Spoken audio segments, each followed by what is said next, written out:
नमस्कार, आप देख रहे हैं द हिंद 24 न्यूज और मैं हूं आपके साथ साक्षी निर्माण।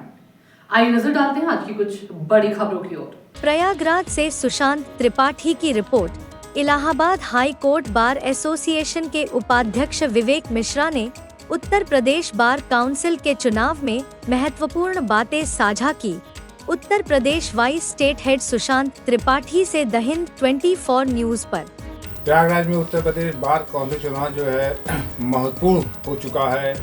प्रत्याशियों की धड़कनें बढ़ चुकी हैं, नतीजा आने वाला है, वोटिंग होने वाली है। 2 चरण हो चुके हैं अभी तक। नमस्कार, आप देख रहे हैं द हिंद 24 न्यूज़ में सुशांत त्रिपाठी, वाइस स्टेट उत्तर प्रदेश। आज हम प्रयागराज के bar council, Allahabad high court के बार काउंसिल के उपाध्यक्ष जी के चैम्बर में हैं। इनसे जवाब सवाब होगा उत्तर प्रदेश बार काउंसिल पर, होगा बाराबंकी घटना पर, और भी कई मुद्दे हैं। इसमें बात करते हैं उपाध्यक्ष जी से। जी नमस्कार।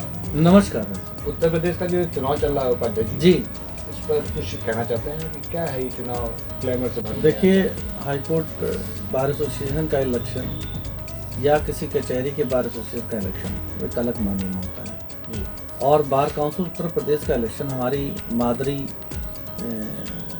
इंस्टीट्यूशन है अराजकता का और जेनेसिस की जगह है, तो वहाँ का इलेक्शन तो बहुत महत्वपूर्ण है, क्योंकि ये बहुत कुछ इस बात को डिसाइड करता है कि आने वाले अधिवक्ता कैसे होंगे, किन इंस्टीट्यूशंस में पढ़ेंगे, क्या और उनके ऊपर क्या हम किस तरह के प्रैक्टिस के लिए प्रतिबंध या क्या अनुशासन या क्या चीज़ों को तय करेंगे।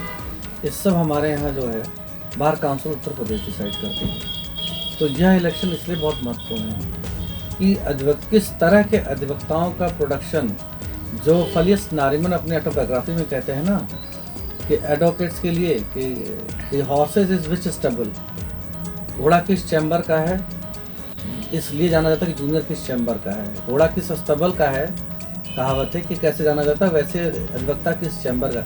तो अधिवक्ता किस स्कूलिंग से, किस कॉलेज से पढ़ रहा है, कहाँ से पढ़ रहा है और क्या तरीके हैं, इन सब का मापदंड को तय करने का सारा अधिकार है बार काउंसिल उत्तर प्रदेश का। जी। तो पूरी तरह से यह डिपेंड करता है कि अधिवक्ताओं का किस तरह का भविष्य में अधिवक्ता मिलेंगे और किस तरह से ये हमारी मादरी संस्था है किस तरह से उसको ऑपरेट करेगी। तो बहुत महत्वपूर्ण इलेक्शन है। अब यह इलेक्शन की जो नौयत है, जिस तरह से नेता आए हैं और भीड़ आई है, आप समझिए 235 के करीब नेता हैं इसमें जो इलेक्शन लड़ रहे हैं, कंटेस्टेड कैंडिडेट हैं। जी। 6 करोड़ के आसपास जो है इस बार जो है कॉशन मनी जमा हुई है। इस इलेक्शन की नौयत यह है कि जिस तरह से कभी विश्वविद्यालय का दौर था, उस तरह से कट्टे दुपट्टे और खेत खलिहान जमीन जायदाद के लोग मैदान में उतर आ गए हैं। ये जो ग्लैमर आप कह रहे हैं ना शब्द, ये ग्लैमर ही अधिवक्ताओं के लिए बहुत बड़ा दुर्भाग्य का प्रतीक है कि उनका नेता जो है अब उम्मीदों के सौदागर हो गए हैं। वो उनको झूठी उम्मीदें बता रहे हैं कि हम ये कर देंगे, वो कर देंगे। कोई काम जो हाईकोर्ट बार एसोसिएशन और कचहरी के बार एसोसिएशन का, वो काम वो गिनाते हैं कि मैं बागपत में कुर्सी लगवा दूंगा, मैं बागपत में किताबें खरीदवा दूंगा, तो फिर वहाँ का एसोसिएशन क्या करेगा?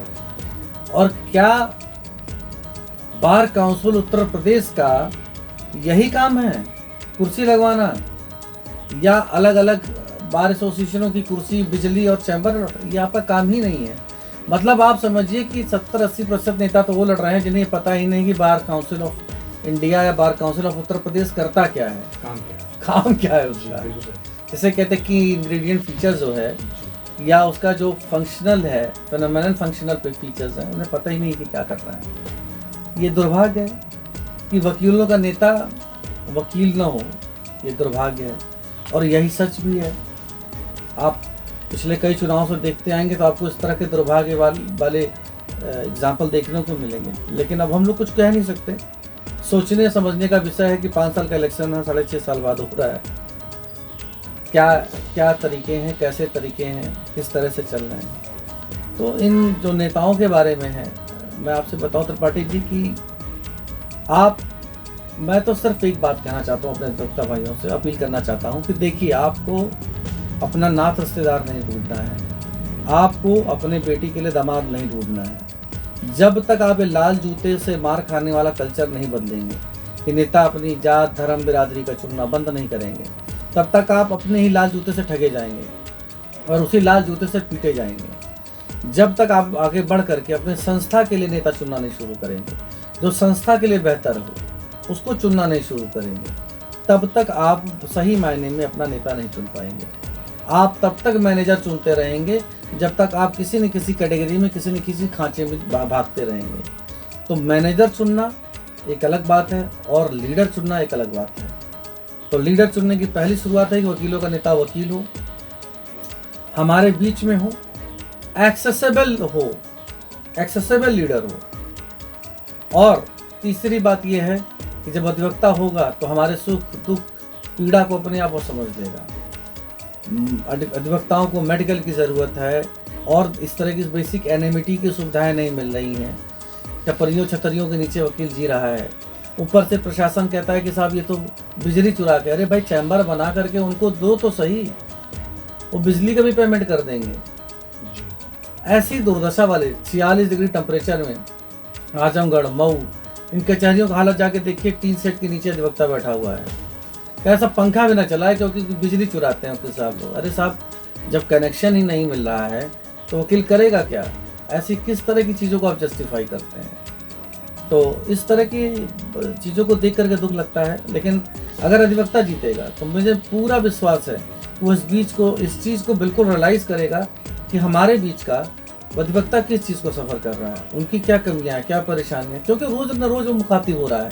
लेकिन वो आदमी जो अधिवक्ता की काली कोट की आड़ में वो जीत के आना चाहता है किसी कट्टे दुपट्टे की राजनीति करने के लिए, किसी ज़मीन के व्यापार को छदम रूप से जो है अपने को प्रोटेक्ट करने के लिए, और ऐसे अधिवक्ताओं के लिए ये शरण स्थली है। शेल्टर्ड एडवोकेट्स जो हैं, तो शेल्टर्ड एडवोकेसी करने वाले लोग हैं, ये जो शेड्यूल लोग हैं, इनके बिहाफ से, इसी वजह से हमारा पेशा भी जलील हो रहा है। ये नोबल प्रोफेशन था, नोबल कॉज वाले, नोबल पर्पस के लोग ऐसे करते थे, लेकिन अब दिन पे दिन इसका क्षरण हो रहा है। ये हमारे वोटरों की ही जिम्मेदारी बनती है, हम सबकी कलेक्टिव रिस्पॉन्सिबिलिटी और बार्गेनिंग दोनों है कि हम अपने बीच का वो अधिवक्ता को चुनें जो कम से कम अधिवक्ता हो, हम लोग के बीच में हो, एक्सेसिबल हो और वो लीडरशिप की क्वालिटी रखता हो। मैनेजर तो आप बहुत सालों से चुन रहे हैं, आगे भी चुनेंगे। मैनेजर तो चुनवा ही लेते हैं अपने आप को, लेकिन अगर आप अपने को बदलना चाहते हैं तो हमारे यहाँ कहावत है कि the biggest revolution of the world change yourself.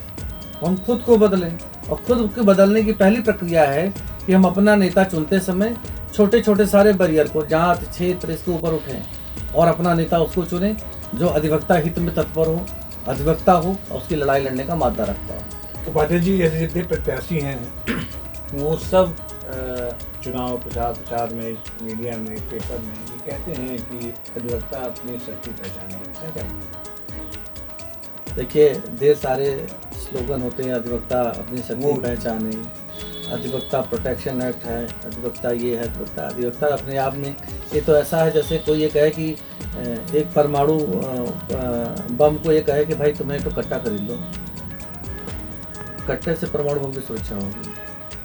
खुद में आप परमाणु मिसाइल हैं, खुद में आप अगर अंबेडकर साहब ये कहते हैं कि शिक्षा शेरनी का दूध है, जो पिएगा वही दहाड़ेगा, तो लर्नेड एडवोकेट जो है सबसे ज़्यादा दूध पीने वाला वो शेर है, उसे कौन रोक सकता है?